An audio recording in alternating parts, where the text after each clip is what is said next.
ಎಲ್ರಿಗೂ ನಮಸ್ಕಾರ. ಗೆಳತಿ ಯೂಟ್ಯೂಬ್ ಚಾನಲ್ಗೆ ಮತ್ತೊಮ್ಮೆ ಸ್ವಾಗತ. ಬನ್ನಿ ಸ್ನೇಹಿತರೆ, ಇದೊಂದು ವಿಶೇಷವಾದ ಮಾಹಿತಿ ಅಂತಲೇ ಹೇಳ್ಬೋದು. ಯಾಕೆ ಅಂದರೆ ನಾಳೆ ಅಂಥ ಒಂದು ವಿಶೇಷವಾದ ದಿನ. ಈ ದಿನ ನಾವು ಮಾಡುವಂಥ ಸಣ್ಣ ಸಣ್ಣ ಪರಿಹಾರದ ಕೆಲಸಗಳಿಂದ ನಾನಾ ರೀತಿ ದೋಷಗಳು ನಿವಾರಣೆ ಆಗಿಬಿಡುತ್ತೆ. ಕೆಲವರೆಲ್ಲ ಕಮೆಂಟಲ್ಲಿ ಹೇಳ್ತಾ ಇದ್ರಿ, ಗಂಡ ಹೆಂಡತಿಗೆ ಹೊಂದಾಣಿಕೆ ಇಲ್ಲ, ತುಂಬ ಜಗಳ ಆಗುತ್ತೆ. ಯಾವಾಗಲೂ ಅಷ್ಟೇ ಪೂಜೆ ಮಾಡಿದ ದಿನವೇ ಏನು ಕಾರಣ ಇಲ್ಲದಿದ್ರೂ ಕೂಡ ಮನೇಲಿ ಕಿರಿಕಿರಿ ಆಗುತ್ತೆ, ಜಗಳ ಆಗುತ್ತೆ. ಹಾಗೆ ಇನ್ನು ಕೆಲವರು ಮದುವೆ ತುಂಬ ನಿಧಾನ ಆಗ್ತಾ ಇದೆ, ಸೆಟ್ ಆಗ್ತಾನೇ ಇಲ್ಲ, ಎಷ್ಟೇ ಪ್ರಯತ್ನ ಪಟ್ಟರು, ಎಷ್ಟೇ ಟ್ರೀಟ್ಮೆಂಟ್ ತೊಗೊಂಡ್ರು ಮಕ್ಕಳು ಕೂಡ ಆಗ್ತಾ ಇಲ್ಲ. ಹಾಗೆ ನಮ್ಮ ಮಕ್ಕಳು ಒಳ್ಳೆ ವಿದ್ಯಾವಂತರಾಗಬೇಕು, ಅವ್ರ ಭವಿಷ್ಯ ಚೆನ್ನಾಗಿರಬೇಕು, ಬುದ್ಧಿವಂತರಾಗಿರಬೇಕು. ಹೀಗೆ ನಾನಾ ರೀತಿ ಆಸೆ ಆಕಾಂಕ್ಷೆಗಳು ಪ್ರತಿಯೊಬ್ಬರಿಗೂ ಕೂಡ ಇದ್ದೇ ಇರುತ್ತೆ. ಆದರೆ ಏನು ಕಾರಣ ಅಂತ ಗೊತ್ತಿರಲ್ಲ. ಕೆಲವೊಂದ್ಸಲ ಅಂದ್ಕೊಂಡಿದ್ದು ಯಾವ ಕೆಲಸನೂ ಆಗ್ತಾ ಇರಲ್ಲ. ಹಾಗೆ ಜಾತಕದಲ್ಲಿರುವಂಥ ಕೆಲವೊಂದಷ್ಟು ಸಣ್ಣ ಪುಟ್ಟ ದೋಷಗಳಿಂದನೂ ಕೂಡ ತುಂಬಾ ಅಡೆತಡೆ ಆಗ್ತಾ ಇರುತ್ತೆ. ಇದಕ್ಕೆಲ್ಲ ಸುಲಭವಾದಂಥ ಪರಿಹಾರ ಅಂತಂದರೆ ನಾಳೆ ನೀವು ಮಾಡುವಂಥ ದೀಪಾರಾಧನೆ. ಹಾಗೆ ನಾಳೆ ಯಾವುದೇ ರೀತಿ ವ್ರತಗಳನ್ನ ಕೂಡ ನೀವು ಪ್ರಾರಂಭ ಮಾಡ್ಬೋದು. ಕಾಮಾಕ್ಷಿ ದೀಪಾರಾಧನೆ ಮತ್ತು ಹನುಮಾನ್ ಚಾಲೀಸ್ ಪಠನೆ ಮಾಡುವಂಥದ್ದು, 11 ದಿನ ಸಂಕಲ್ಪ ಮಾಡಿಕೊಂಡು ಹನುಮಾನ್ ಚಾಲೀಸ್ ಪಠನೆ ಮಾಡುವಂಥದ್ದು, ಆಂಜನೇಯ ಸ್ವಾಮಿಗೆ ಅಥವಾ ಗಣೇಶನಿಗೆ ಬೆಲ್ಲದ ದೀಪಾರಾಧನೆ 8 ಮಂಗಳವಾರ, 11 ಮಂಗಳವಾರ ಅಥವಾ 21 ಮಂಗಳವಾರ ಈ ರೀತಿ ಸಂಕಲ್ಪ ಮಾಡಿಕೊಂಡು ಪ್ರಾರಂಭ ಮಾಡುವಂಥದ್ದು. ಮನೆಯಲ್ಲಾದರೂ ಮಾಡ್ಬೋದು, ದೇವಸ್ಥಾನದಲ್ಲಾದರೂ ಮಾಡಬಹುದು.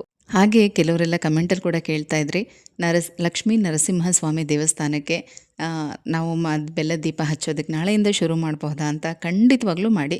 ನೀವು ಯಾವುದೇ ವ್ರತಗಳನ್ನು ಪ್ರಾರಂಭ ಮಾಡಬೇಕು ಅಂತ ಇದ್ದರೆ ನಾಳೆಯಿಂದ ಮಾಡಬಹುದು. ಅಷ್ಟೇ ಅಲ್ಲ, ಈಗ ಗಣೇಶನಿಗೆ ಸಂಬಂಧಪಟ್ಟಂಥ ಯಾವುದಾದ್ರೂ ವ್ರತ ನೀವು ಶುರು ಮಾಡಬೇಕು ಅಂತ ಇದ್ರೂ ಕೂಡ ನಾಳೆಯಿಂದ ಮಾಡಿ. ತುಂಬಾ ಒಳ್ಳೆಯದು. ನಾವು ಯಾವುದೇ ಪೂಜೆ ವ್ರತಗಳನ್ನು ಮಾಡೋದಿದ್ರೂ ಕೂಡ ಮೊದಲು ನಾವು ಗಣೇಶನನ್ನೇ ಪ್ರಾರ್ಥನೆ ಮಾಡಬೇಕು.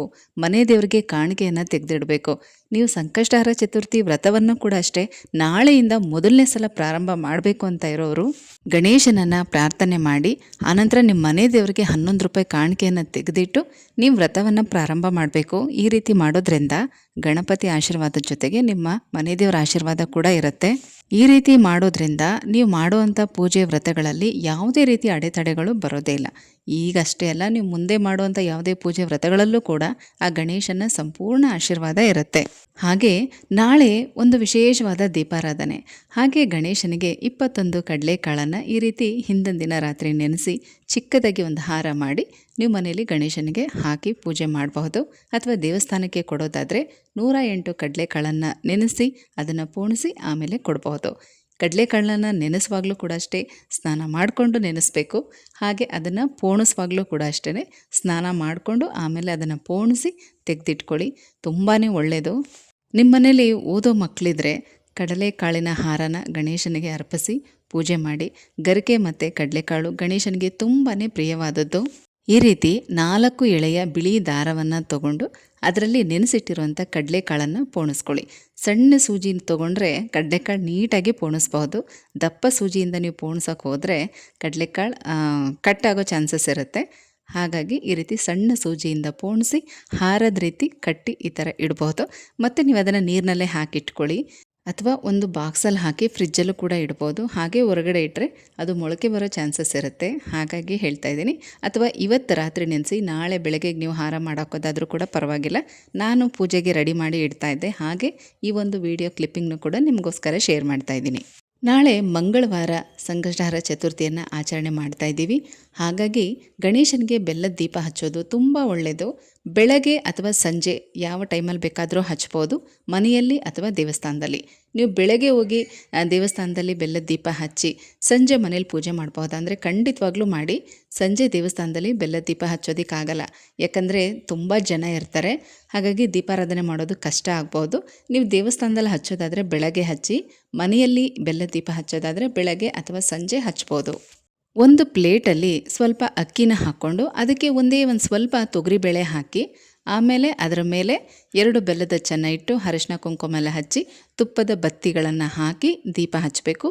ಕೆಂಪು ಹೂವಿಂದ ಅಲಂಕಾರ ಮಾಡಬೇಕು. ನಾನು ಒಂದು ತಿಂಗಳಲ್ಲಿ ಸುಮಾರು ಸಲ ಬೆಲ್ಲದ ದೀಪ ಹಚ್ತಾನೆ ಇರ್ತೀನಿ ಗಣೇಶನಿಗೆ, ಆಂಜನೇಯ ಸ್ವಾಮಿಗೆ ಮತ್ತು ಅಷ್ಟಮಿ ದಿನ.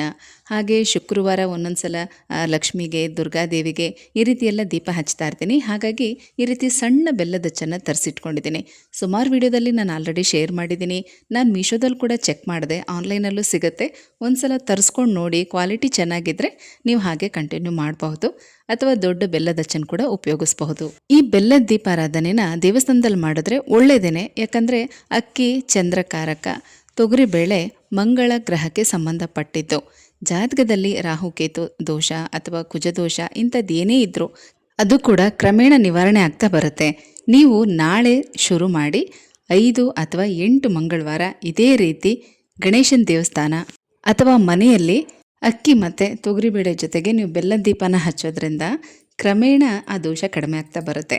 ಸ್ವಲ್ಪ ಪ್ರಮಾಣದಲ್ಲಿದ್ದರೆ ಈ ಪರಿಹಾರದಿಂದನೇ ಕಡಿಮೆ ಆಗಿಬಿಡುತ್ತೆ. ಹೆಚ್ಚಿನ ಪ್ರಮಾಣದಲ್ಲಿದ್ದರೆ ಯಾವ ರೀತಿ ಅದನ್ನು ದೋಷ ನಿವಾರಣೆ ಮಾಡ್ಕೋಬೇಕು ಅನ್ನುವಂಥ ಒಂದು ಪರಿಹಾರದ ದಾರಿ ಕೂಡ ನಿಮಗೆ ಸಿಗುತ್ತೆ. ಅಲ್ಲದೆ ನೀವು ಮನೆಯಲ್ಲಿ ಹಚ್ಚೋದಾದರೆ ಈ ಅಕ್ಕಿ ಮತ್ತು ಬೆಲ್ಲ ತೊಗರಿಬೇಳೆ ಇದನ್ನು ಹಸುಗೆ ತಿನ್ನಿಸ್ಬೇಕು. ತುಂಬಾ ಒಳ್ಳೆಯದು. ದೀಪಾರಾಧನೆ ಆದಮೇಲೆ ಮಾರನೇ ದಿನ ಆ ಬೆಲ್ಲನ ಕುಟ್ಟಿ ಸ್ವಲ್ಪ ಪುಡಿ ಮಾಡಿ ಅಕ್ಕಿ ಮತ್ತು ತೊಗರಿಬೇಳೆನ ನೆನೆಸಿಟ್ಟು ಆಮೇಲೆ ಆ ನೀರನ್ನೆಲ್ಲ ತೆಗೆದು ಅಕ್ಕಿ ಮತ್ತು ತೊಗರಿಬೇಳೆ ಜೊತೆಗೆ ಈ ಬೆಲ್ಲನೂ ಕೂಡ ಮಿಕ್ಸ್ ಮಾಡಿ ಹಸುಗಳಿಗೆ ತಿನ್ನಿಸಿ ಅದರ ಜೊತೆಗೆ ಬಾಳೆಹಣ್ಣು ಕೊಟ್ಟು ತಿನ್ನಿಸಿದ್ರೆ ತುಂಬ ಒಳ್ಳೆಯದು. ತುಂಬಾ ಬೇಗ ಆ ದೋಷಗಳು ನಿವಾರಣೆ ಆಗುತ್ತೆ. ಅಥವಾ ಮನೆ ಹತ್ತಿರ ಹಸುಗಳಿಲ್ಲ ಅಂತ ಅನ್ನೋರು ಅಕ್ಕಿ ತೊಗರಿಬೇಳೆ ಮತ್ತು ಬೆಲ್ಲನ ಸ್ವಲ್ಪ ತರಿತರಿಯಾಗಿ ಪುಡಿ ಮಾಡಿಕೊಂಡು ಇರುವೆ ಗೂಡು ಹತ್ರನೋ ಅಥವಾ ಪಕ್ಷಿಗಳಿಗೆ ಹಾಕ್ಬೋದು. ತುಂಬ ಒಳ್ಳೆಯದು. ಆದರೆ ನೀವು ಮಾತ್ರ ಅದನ್ನು ಅಡುಗೆಗೆ ಉಪಯೋಗಿಸ್ಬೇಡಿ. ದೇವಸ್ಥಾನದಲ್ಲಿ ಹಚ್ಚಿದ್ರೆ ತುಂಬ ಒಳ್ಳೆಯದು. ಯಾಕಂದರೆ ಈ ಅಕ್ಕಿ ತೊಗರಿಬೇಳೆ ಬೆಲ್ಲ ಅದನ್ನೆಲ್ಲ ದೀಪ ಹಚ್ಚಿ ಅಲ್ಲೇ ಇಟ್ಟು ಬರಬಹುದು. ಆಗ ಅದು ದೇವಸ್ಥಾನಕ್ಕೆ ಸೇರಿಕೊಳ್ಳುತ್ತೆ. ನೀವು ಅದನ್ನು ದಾನ ಕೊಡೋ ಲೆಕ್ಕ ಬರುತ್ತೆ. 6 ಅಥವಾ 8 ಮಂಗಳವಾರ ಈ ರೀತಿ ತೊಗರಿಬೇಳೆಯನ್ನು ದೇವಸ್ಥಾನಕ್ಕೆ ಗಣೇಶನ ದೇವಸ್ಥಾನ ಅಥವಾ ಸುಬ್ರಹ್ಮಣ್ಯ ಸ್ವಾಮಿ ದೇವಸ್ಥಾನಕ್ಕೆ ತೊಗೊಂಡೋಗಿ ಕೊಡೋದ್ರಿಂದ ಏನಾದರೂ ದೋಷಗಳಿದ್ದರೂ ಕೂಡ ನಿವಾರಣೆ ಆಗುತ್ತೆ. ನೀವು ಅಂದ್ಕೊಂಡ ಹಾಗೆ ಮದುವೆ ಆಗಿರ್ಬೋದು, ಸಂತಾನ ಫಲ ಆಗಿರ್ಬೋದು, ನಿಮ್ಮ ಕೆಲಸ ಕಾರ್ಯಗಳಾಗಿರ್ಬೋದು ಎಲ್ಲ ಕೂಡ ನಿರ್ವಿಘ್ನವಾಗಿ ಚೆನ್ನಾಗಾಗುತ್ತೆ. ಈ ದಿನದ ವಿಶೇಷ ದೀಪಾರಾಧನೆ ಬಗ್ಗೆ ತಿಳ್ಕೊಂಡ್ರಿ ಅಲ್ವಾ? ತಪ್ಪದೆ ಪ್ರತಿಯೊಬ್ಬರು ಕೂಡ ಮಾಡಿ. ನಮಗೆ ಗೊತ್ತಿಲ್ಲದೆ ಇರುವಂಥ ಎಷ್ಟೋ ದೋಷಗಳಿಗೆ ಸಮಸ್ಯೆಗಳಿಗೆ ಇದರಿಂದ ಖಂಡಿತವಾಗ್ಲೂ ಪರಿಹಾರ ಸಿಗುತ್ತೆ. ನಿಮ್ಮ ಮನೇಲಿ ಓದೋ ಮಕ್ಕಳಿದ್ರೆ ಅವ್ರ ಕೈಯಿಂದ ಗಣಪತಿಗೆ ಕಡಲೆಕಾಳನ್ನು ಹಾರ ಹಾಕಿಸಿ ಗರಿಕೆನ ಇಟ್ಟು ಪ್ರಾರ್ಥನೆ ಮಾಡ್ಕೊಳ್ಳೋಕೆ ಹೇಳಿ. ಚಿಕ್ಕವರಿಂದ ದೊಡ್ಡವ್ರ ತನಕ ಪ್ರತಿಯೊಂದು ಮಕ್ಕಳು ಕೂಡ ಓದುವಂಥ ಮಕ್ಕಳು ಈ ಕೆಲಸ ನಾಳೆ ಮಾಡೋದ್ರಿಂದ ವಿದ್ಯಾ ಬುದ್ಧಿ ಪ್ರಾಪ್ತಿಯಾಗತ್ತೆ. ಗಣೇಶನ ಪೂಜೆಗೆ ಯಾಕೆ ಇಷ್ಟೊಂದು ಮಹತ್ವ, ಗಣೇಶನಿಗೆ ಅಷ್ಟೊಂದು ಶಕ್ತಿ ಇದೆಯಾ ಅಂತ ಯೋಚನೆ ಮಾಡ್ಬೋದು. ಪ್ರಥಮ ಪೂಜಿತ ಗಣಪತಿ ನೋಡಿ, ಅದರಲ್ಲೇ ಯೋಚನೆ ಮಾಡಬೇಕಲ್ವಾ. ಸಾಕ್ಷಾತ್ ಪಾರ್ವತಿ ದೇವಿ ಸೃಷ್ಟಿ ಮಾಡಿದಂಥ ಈ ಕಂದನಿಗೆ ತನ್ನೆಲ್ಲ ಶಕ್ತಿಯನ್ನು ಧಾರೆ ಎರೆದಿದ್ದಾರೆ.